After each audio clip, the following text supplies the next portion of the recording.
Next question अपन discuss करते हैं 11.23। Question का थीम है give IUPAC name of following ethers. आपको कुछ ईथर के स्पेसिफिक एग्जांपल्स दिए जा रहे हैं एज पर एनसीईआरटी। तो इन एग्जांपल्स को अपन डिस्कस करते हैं क्या इनका स्टैंडर्ड आईयूपीएसी नेम होगा। तो इसमें देखिए स्टूडेंट्स, मोस्टली जो ईथर होता है वो सब्स्टिट्यूएंट ही होता है, इथॉक्सी मिथॉक्सी, इसीलिए लॉन्गेस्ट चेन अपन इसमें टर्मिनल टू टर्मिनल ले सकते हैं। ठीक है, तो ये आपकी लॉन्गेस्ट चेन हो जाएगी। इस लॉन्गेस्ट चेन में ये आपका फर्स्ट सब्स्टिट्यूएंट और ये आपका सेकंड। तो यहां से चलेंगे तो फर्स्ट पे सब्स्टिट्यूएंट आ गया, तो नंबरिंग आप 1 2 और 3 प्लेस कर देंगे। ठीक है, 1 2 3। अब नंबरिंग करेंगे तो सबसे पहले अल्फाबेटिकली 1 को लिख देंगे, तो ये बन जाएगा आपका 1 इथॉक्सी। 2 पे आपका आ जाएगा मिथाइल। सब्स्टिट्यूएंट ओवर होते ही फिर अपन क्या लिखते हैं, रूट वर्ड। रूट वर्ड के अंदर 3 कार्बन से, तो 3 को लिखिए प्रॉप। ठीक है, और प्रॉप के बाद में सिंगल बॉन्ड के लिए ए प्राइमरी सफिक्स। ठीक है, इथर सब्स्टिट्यूएंट की तरह ही है, तो इसमें प्राइमरी सफिक्स तक ही रहेगा, सेकेंडरी सफिक्स यूज नहीं होता। नेक्स्ट, तो ये आपका question 1 is over. Now second structure देखिए, इसमें मिथॉक्सी ग्रुप है और ये सीएस। इसमें भी सिलेक्शन ऑफ लॉन्गेस्ट चेन आपका इतना ही रहेगा, ये सिलेक्शन ऑफ लॉन्गेस्ट चेन। इस पे क्लोरो है और इस पे मिथॉक्सी। अल्फाबेटिकली पहले क्लोरो आएगा तो नंबरिंग 1 2 कर दीजिए, और लिखेंगे तब 1 क्लोरो कर देंगे, और 2 पे ये पूरा आपका मिथॉक्सी बन जाएगा, तो इसको लिखेंगे 2 मिथॉक्सी, और ये आपका हो जाएगा एथेन, इथेन हो गया। ठीक है, तो ये इसका परफेक्ट आंसर हो गया।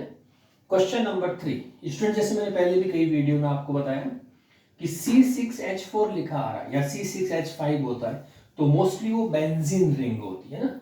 और बेंजीन रिंग में आप इस तरह से बना सकते हैं, ये बेंजीन रिंग, और NO2 को फर्स्ट पोजीशन पे लिख दीजिए, क्योंकि उन्होंने मिथॉक्सी ग्रुप जो है उसको पैरा पे डिजिग्नेट किया हुआ है, इसीलिए अपन यहाँ से नंबरिंग शुरू करेंगे, और पैरा पोजीशन आपकी 4 पे आ जाएगी, और यहाँ पे जो लगेगा उसको OCH3 बोलेंगे। So this one is 4 methoxy para, क्योंकि रूटीन कॉमन नेम होता है, इसीलिए इसमें नंबरिंग से हो जाएगा। तो जिसको अपन पैरा पे कह रहे हैं, ये इसको आप नाइट्रोबेंजीन मान सकते हैं, या इसको आप ईथर को बेस मानेंगे तो ये वाला आपका एनिसॉल कहलाएगा। बेंजीन पे OCH3 को क्या बोलते हैं, एनिसॉल। और ये आपका यहाँ से वापस फिर जब इसको बेस मानेंगे तो नंबरिंग आप यहाँ से चलाएंगे 1 2 3 4, तो इसको बोलेंगे 4 नाइट्रो एनिसॉल, 4 नाइट्रो, तो इसको आप 4 नाइट्रो एनिसॉल लिख सकते हैं। ठीक है, तो 4 नाइट्रो एनिसॉल। नेक्स्ट देखिए स्टूडेंट, 4th नंबर एग्जांपल्स में सिलेक्शन ईथर के केस में हमेशा आपको सिलेक्शन ऑफ लॉन्गेस्ट चेन करना है, और इसको अपन सब्स्टिट्यूएंट मान लेंगे। Numbering nearer position of substituent से होगी, तो वहां से स्टार्ट होगी, और आंसर जो आएगा बच्चों वो आएगा 1 मिथॉक्सी प्रॉप ए, 1 मिथॉक्सी प्रोपेन इसका आंसर हो जाएगा। अगला क्वेश्चन डिस्कस करते हैं। साइक्लिक कंपाउंड है, साइक्लिक में मोर देन 3, ध्यान रखिएगा, 2 सब्स्टिट्यूएंट जब तक होंगे तब तो अल्फाबेटिकल ऑर्डर फॉलो करके नंबरिंग वहां से स्टार्ट करेंगे, लेकिन 3 और मोर देन 3 सब्स्टिट्यूएंट जब होंगे तो हमेशा मैक्सिमम नंबर ऑफ सब्स्टिट्यूएंट जिस कार्बन पे होते हैं, यानी कि सब्स्टिट्यूएंट की पोजीशन का लिस्ट सम आना चाहिए। अगर आप यहां से शुरू करेंगे तो 1 2 3 4, तो 4 + 4 + 1 ये होगा, और यहां से शुरू करेंगे तो 1 + 1 एंड 4, तो टोटल। इसीलिए मैक्सिमम नंबर ऑफ सब्स्टिट्यूएंट से स्टार्ट करते हुए जो भी नेक्स्ट को मिनिमम पोजीशंस मिलेगी, ये हुआ। इसी लिखते वक्त अल्फाबेटिकल ऑर्डर में, तो ये तो आ जाएगा आपका 4 इथॉक्सी, उसके बाद में 1,1 डाइमिथाइल, 1,1 डाइमिथाइल, और ये बन जाएगा साइक्लोहेक्सेन, ये इसका आंसर हो जाएगा। 4 इथॉक्सी, 1,1 डाइमिथाइल साइक्लोहेक्सेन। नेक्स्ट की बात करें स्टूडेंट्स, तो इसके अंदर बेंजीन है, और बेंजीन पे OC2H5 है, तो इसको अपन डायरेक्टली कह सकते हैं ethoxy benzene is IUPAC name, और कॉमन में इसका फेमस नेम है फेनिटॉल। बेंजीन पे जब भी OCH3 हो तो उसको अपन क्या बोलेंगे, फेनिटॉल। तो ये बच्चों अपने पास गिवन ईथर के सारे IUPAC names. Yes students, next question 11.24 discuss करते हैं। Right the name of reagent. आपको नेम ऑफ रिएजेंट डिक्लेयर करने हैं एंड इक्वेशन, साथ में इक्वेशंस भी लिखनी है फॉर द प्रिपरेशन, यानी कोई सिंथेसिस है ऑफ द फॉलोइंग ईथर्स। हमें ईथर बनानी है और उसमें विलियमसन ईथर सिंथेसिस कंसेप्ट काम में लेना है। आपको याद होगा students, Williamson ether synthesis concept पहले समझ लेते हैं, फिर अपन वन बाय वन क्वेश्चंस करते हैं। जो compulsory condition Williamson ether synthesis की, वो आपकी ये रहेगी,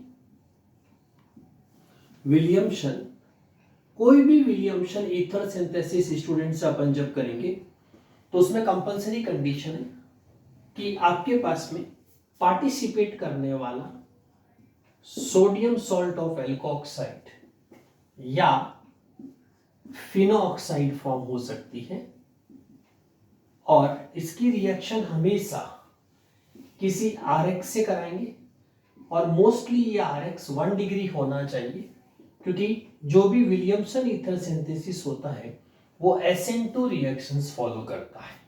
ये थीम होती है विलियमसन ईथर सिंथेसिस की।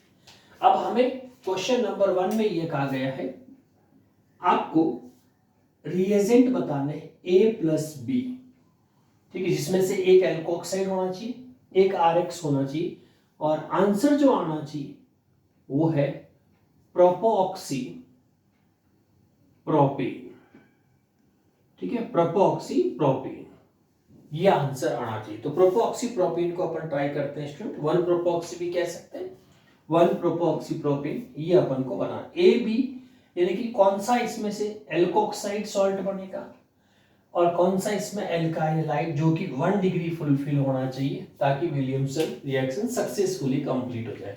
तो देखिए इसमें दोनों इक्वली है, प्रोप और प्रोप, 3 कार्बन है, तो एक ऐसा एल्कोहल ऑक्साइड जिसमें 3 कार्बन हो और इसमें लेंथी चेन होगी, तो वो ऑटोमेटिकली आपका क्या हो जाएगा, प्राइमरी हैलाइड। जैसे Br ले लिया और इसमें आप ले लेंगे सोडियम प्रोपोऑक्साइड, ठीक है, तो ये आपका शॉर्ट फॉर्म हो गई, और ये RX जो है वो ये वाला 1 डिग्री हैलाइड हो गया। आंसर जब लिखेंगे तो विलियमसन में क्या होगा, NaCl निकल जाएगा, और आंसर आपका बन जाएगा CH3 CH2O CH2 CH2 CH3, ठीक है, ये बनेगा ना। तो इसको क्या बोलेंगे, दोनों साइड में इक्वल कार्बन है, तो किसी एक को सब्स्टिट्यूएंट मान लीजिए, ये आपकी लॉन्गेस्ट चेन हो गई, तो इसको बोलते हैं प्रोपोऑक्सी प्रोपेन, प्रोपोऑक्सी प्रोपेन, ठीक है, ये आंसर हो जाएगा इसका, जिसमें अपन AB। इसी में स्टूडेंट्स नेक्स्ट जो अपन डिस्कस करेंगे वो अपन को AB, यानी कि अपन को हर बार AB को डिक्लेयर करना है। प्रोडक्ट हमें गिवन है, नेक्स्ट प्रोडक्ट हमारे पास है इथॉक्सी बेंजीन। यस बच्चों, जल्दी से सोचिए, इथॉक्सी बेंजीन को विलियमसन की कंडीशन को फुलफिल करते हुए कैसे बना सकते हैं। यस, तो इथॉक्सी बेंजीन, यानी कि सेकंड पार्ट के अंदर हमें A+B से इथॉक्सी बेंजीन बनानी है। तो सबसे पहले अपन इथॉक्सी बेंजीन का स्ट्रक्चर देखें, क्या स्ट्रक्चर बनेगा, ये आपका जिसको अपन फेनिटॉल बोलते हैं, इसको बोलेंगे आपका इथॉक्सी बेंजीन, यानी कि एक तरह से फेनिटॉल कह सकते हैं। इथॉक्सी बेंजीन को कैसे बनाया जा सकता है, तो जैसे स्टूडेंट मैंने कहा था हैलाइड आपका 1 डिग्री होना चाहिए, इसीलिए इस पार्ट को अपन क्या करते हैं 1 डिग्री हैलाइड डिक्लेयर कर देते हैं। और वैसे भी एरोमेटिक के केस में सोडियम फिनॉक्साइड ज्यादा स्टेबल है, तो ये वाला सॉल्ट बनाएंगे, यानी कि सोडियम फिनॉक्साइड सॉल्ट होगा, और इसकी रिएक्शन अपन C2H5Br या Cl से करा देंगे, NaCl इसमें से आउट हो जाएगा, और आंसर आपका इथॉक्सी बेंजीन, या इसको अपन क्या बोलते हैं फेनिटॉल, तो फेनिटॉल बन जाएगा, ठीक है। तो इस तरह से सेकंड में A+B आपके sodium phenoxide, and ethyl bromide reagent होंगे जो विलियमसन ईथर सिंथेसिस कंडीशंस को फॉलो करते हुए क्या बनाएंगे आपके, इसमें इथॉक्सी बेंजीन बन जाएगा। ओके, अगले क्वेश्चन की तरफ बढ़ते हैं बच्चों। थर्ड नंबर क्वेश्चन में सोचिए, मैं आपको वर्ड बता रहा हूं, फिर मेरे साथ साथ वापस से अपने आंसर को करेक्ट करिए। प्रोडक्ट है स्टूडेंट्स, नेक्स्ट गिवन है 2 methoxy 2 methyl propane. Yes, 2 methoxy 2 methyl propane. Video pause करके जल्दी से आप अपना आंसर लिखें, फिर मेरे साथ मैच करें। 2, तो अपने इस बार वही A, what is A plus B reagent, जिसमें प्रोडक्ट जो बनना चाहिए वो आपका 2 मिथॉक्सी 2, लिखिए जल्दी से, 2 methoxy 2 methyl propane, 2 methoxy 2 methyl propane answer होगा, मतलब आंसर होना चाहिए। तो सबसे पहले इसका स्ट्रक्चर देखते हैं, स्ट्रक्चर से आइडिया हो जाएगा अपन को। तो देखिए रूट वर्ड क्या है, प्रोप, तो सबसे पहले 3 कार्बन ड्रॉ कर दीजिए, नंबरिंग कर दीजिए किसी भी साइड से 1 2 3। अब इस सेंटर पोजीशन पे दोनों ही लगाना है, मिथॉक्सी ग्रुप भी लगाना है और आपको मिथाइल, बाकी वैलेंसी एक तरह से टर्सरी ब्यूटाइल ग्रुप है एक साइड में, और फिर ये मिथॉक्सी ग्रुप, इसको क्या बोलेंगे, 2 मिथॉक्सी 2 मिथाइल प्रोपेन। ठीक है, ये बनना चाहिए। ओके, तो विलियमसन में स्टूडेंट जो सबसे इंपॉर्टेंट चीज होती है वो होती है कि आपका जो Rx है वो 1 डिग्री, यानी कि अपन इसको फिर से Rx बना सकते हैं। तो ये तो हो जाएगा आपका CH3Br, ठीक है। और टर्सरी ब्यूटाइल अल्कोहल का अपन सोडियम सॉल्ट ले लेंगे, तो ये तो हो गया आपका टर्सरी ब्यूटाइल अल्कोहल, और सोडियम सॉल्ट में इसमें आ जाएगा Na+। ओके, और ये 1 डिग्री आपकी कंडीशन फुलफिल हो जाएगी विलियमसन्स के लिए, NaCl इसमें से आउट हो जाएगा, तो ये आपका प्रोडक्ट बन जाएगा 2 मिथॉक्सी 2 मिथाइल प्रोपेन। ठीक है, 2 मिथाइल प्रोपेन। इसी में स्टूडेंट्स नेक्स्ट हमारे पास में है फोर्थ, फटाफट बनाइए, 1 मिथॉक्सी इथेन। जल्दी से सोचिए A प्लस बी क्या होगा 1 मिथॉक्सी इथेन के केसेस में, जल्दी सोचिएगा बच्चों, और वीडियो पॉज करके पहले सोचिए और फिर मेरे साथ साथ आंसर्स मैच करिए। विलियमसन की कंडीशन आपको समझ में आ गई स्टूडेंट्स, सोडियम सॉल्ट होना चाहिए, अल्कोहल का या फिनॉल का, सोडियम फिनोक्साइड या सोडियम एल्कोक्साइड, और साथ में हमेशा 1 डिग्री एल्काइल लाइट होनी चाहिए जो SN2 रिएक्शंस को फॉलो करे, ये कंपलसरी होगा इसके अंदर। तो फोर्थ हमारे पास में 1 मिथॉक्सी इथेन, यानी कि A प्लस बी क्या ले कि answer 1 methoxy methane as a ether product में आ जाए, ये हमारा इसमें question. 1 methoxy ethane 1 methoxy ethane लेना, पहले स्ट्रक्चर ड्रॉ करेंगे। तो स्ट्रक्चर में रूट वर्ड कितना है, एथ, 1 2 कहीं से भी ले लीजिए, मिथॉक्सी ग्रुप का मतलब OCH3, ये वैलेंसी अपन ने कंप्लीट कर ली। ठीक है, तो इसमें से ऑक्सीजन के इस वाले कार्बन को हैलाइड बना दे ताकि ये 1 डिग्री को सेटिस्फाइड कर देगा, CH3Br, और इसकी रिएक्शन के साथ में लेंगे स्टूडेंट्स CH3 CH2ONa। ठीक है, ये रहेगा। अब अपन इसमें से NaCl पार्ट आउट हो जाएगा, NaCl, तो ये ऑटोमेटिकली CH3 इसके साथ प्लेस होकर के बना देगा ये मिथॉक्सी, ये आपकी लॉन्गेस्ट चेन हो गई, तो ये सब्स्टिट्यूएंट हो गया 1 मिथॉक्सी 1 मिथॉक्सी इथेन। तो ये 11.24 के सारे पार्ट्स बच्चों जिनका एक्सप्लेनेशन इस तरह से देना है। यस स्टूडेंट्स, नेक्स्ट क्वेश्चन इसमें 11.25 अपन डिस्कस करते हैं। क्वेश्चन है illustrate with example the limitation of Williamson synthesis for the preparation of certain type of ether, यानी कि विलियमसन ईथर से सारी ईथर्स नहीं बन सकती, कुछ लिमिटेड ईथर्स ही बन सकती है। तो वो कौन कौन से हैं उसका सुटेबल एग्जांपल्स लेते हैं।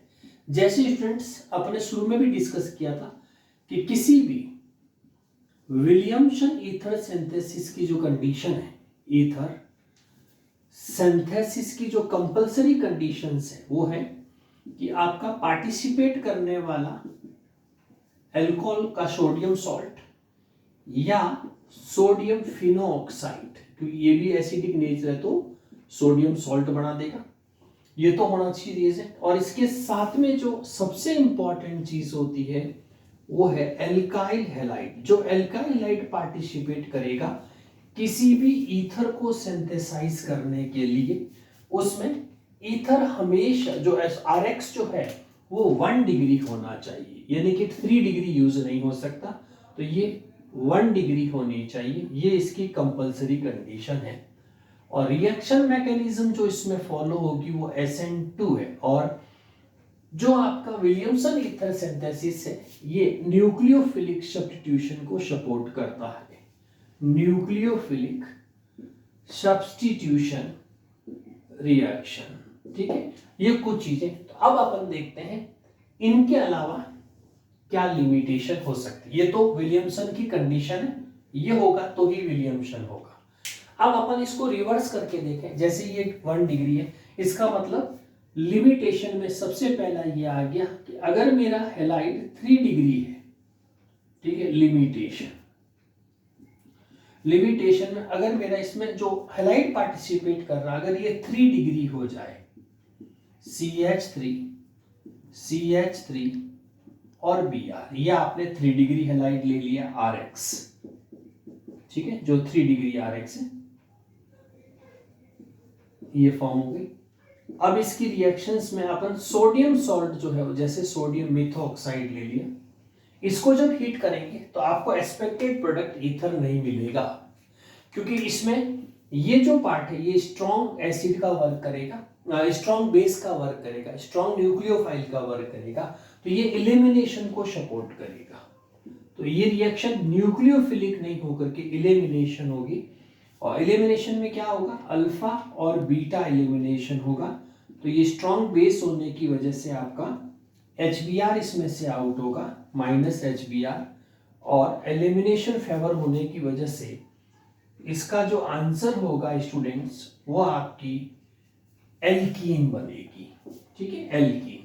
तो अपन ने जैसे एग्जांपल इसमें मान लीजिए टर्सरी ब्यूटाइल लिया है, तो ये आपका selection of longest chain numbering 1 2 3, तो इसका आंसर हो जाएगा 2 मिथाइल प्रोपीन बनेगा, 2 मिथाइल प्रोपीन बनेगा।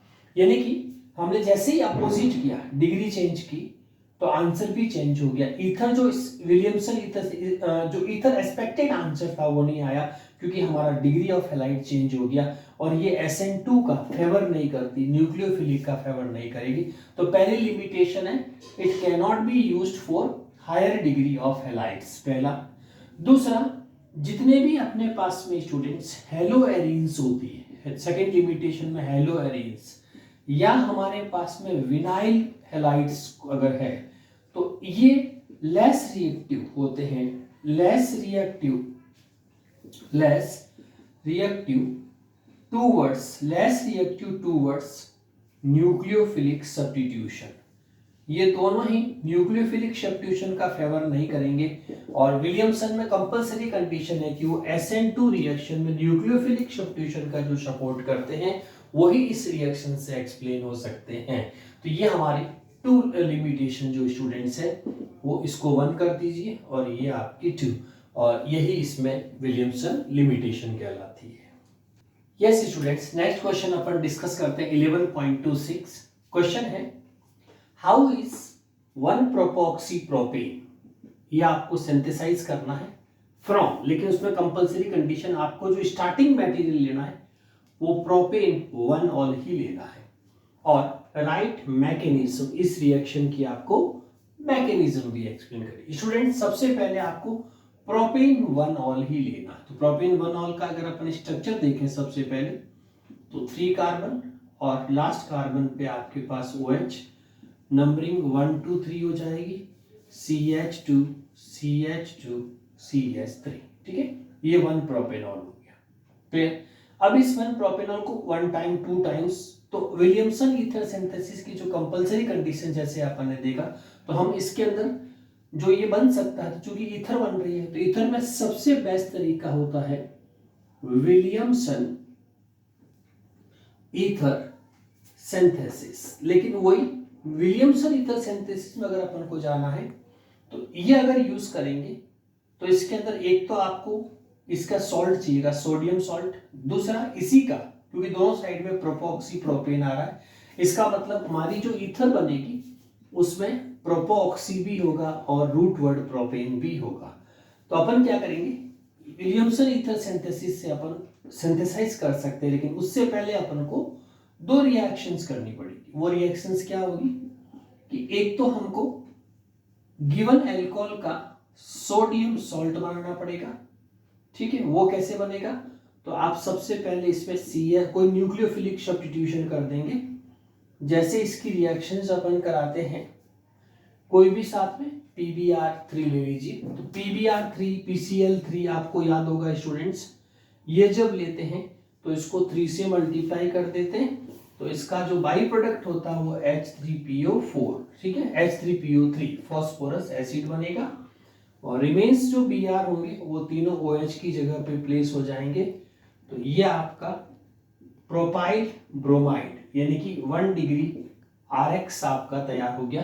तो ये विलियमसन ईथर सिंथेसिस की, जैसा कि अपन को पता कंडीशन क्या होती है कि एक आपका एल्कोऑक्साइड सॉल्ट होना चाहिए, दूसरा 1 डिग्री हैलाइड होगा तो उससे रेस्पेक्टिव ईथर बनेगी in presence of dry ether and heat. ये कंडीशन होती है विलियमसन की।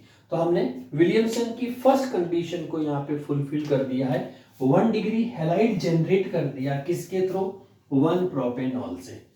अब इसी कंपाउंड को स्टूडेंट्स वापस लेंगे सेकंड पार्ट फुलफिल करने कंडीशंस, क्योंकि RX के बाद अपन को सोडियम सॉल्ट भी चाहिए। तो इसी प्रोपेनॉल का, क्योंकि 1 डिग्री अल्कोहल है तो ये भी एसिडिक होगा, और इसकी रिएक्शन जब अपन एक्वस NaOH से कराएंगे तो इसमें से आपका H और इसमें से OH आउट हो जाएगा, और यह आपका सोडियम प्रोपोऑक्साइड बन जाएगा, सोडियम प्रोपोऑक्साइड। तो ये आपका सोडियम प्रोपोऑक्साइड बन गया।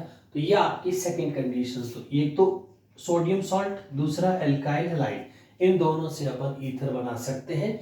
तो अपन इनको यूज करते हुए अब मैकेनिज्म के अंदर ये दोनों प्लेस कर देंगे, ठीक है। तो अब इसके बेसिस पे अपन मैकेनिज्म देखते हैं। यहां तक नोट कर लीजिए, वीडियो पॉज करके स्क्रीनशॉट ले लीजिए। अब अपन इसमें विलियमसन ईथर सिंथेसिस में मैकेनिज्म देखते हैं, इन दोनों का आपस में रिएक्शन किस तरह से होगा, वो आपका मैकेनिज्म पार्ट हो जाएगा। तो नीचे लिखो रिएक्शन मैकेनिज्म, ठीक है, रिएक्शन में ये हमारे पास में दो प्रोडक्ट हो गए। तो विलियमसन की जो मैकेनिज्म होगी वो इस तरह से रहेगी, मैकेनिज्म। इसमें स्टूडेंट्स एक तो अपन को लेना था CH3CH2ONA, ये ऑक्सीजन के लोन पेयर, और दूसरा हमारे पास क्या था, 1 degree halide followed by SN2 reaction mechanism काम में लेनी है in presence of dry ether heat. Okay, तो इसमें न्यूक्लियोफिलिक सब्स्टिट्यूशन, ये माइनस पार्ट, ठीक है, माइनस पार्ट जो होगा वो आपका Na के साथ चला जाएगा, ठीक है, और इसमें ये जो पॉजिटिव, या आप इसको भी शो कर सकते हैं पॉजिटिव कैटायन इसके साथ अटैच हो जाएगा। तो हमको जो आंसर इसमें मिलेगा वो बनेगा CH3CH2CH2O, और इसके साथ में ये आपका प्रोप लग जाएगा CH2 कार्बोकैटायन। तो ये आपकी प्रोपोक्सी प्रोपेन बन गई, और बाई प्रोडक्ट में आपका NaBr निकल जाएगा, ठीक है। तो इस तरह से अपन विलियमसन ईथर सिंथेसिस की हेल्प से इसकी मैकेनिज्म दे सकते हैं। जो कंडीशन अपन, ये पक्का याद रखना विलियमसन के अंदर, sodium salt of alcohol and 1 degree halide followed by SN2 reaction, ठीक है, कोई भी, तो इसीलिए उसकी मैकेनिज्म इस तरह से हो जाएगी। तो स्टूडेंट्स ये हमने 11.26 तक के क्वेश्चंस का डिस्कशन किया अल्कोहल फिनॉल ईथर्स के अंदर टर्म 1 बोर्ड एग्जामिनेशंस के लिए। और इनको कंटिन्यू वीडियो वॉच करते रहिएगा, वीडियो के साथ जुड़े रहिएगा। थैंक यू फॉर जॉइनिंग्स एंड हमें लाइक से सब्सक्राइब कर दीजिए। अगर आपका हमारा कंटेंट आपको पसंद आया हो, आप टेलीग्राम पे भी हमारे साथ जुड़ सकते हैं, इंस्टा पे भी ज्वाइन कर सकते हैं। Thank you.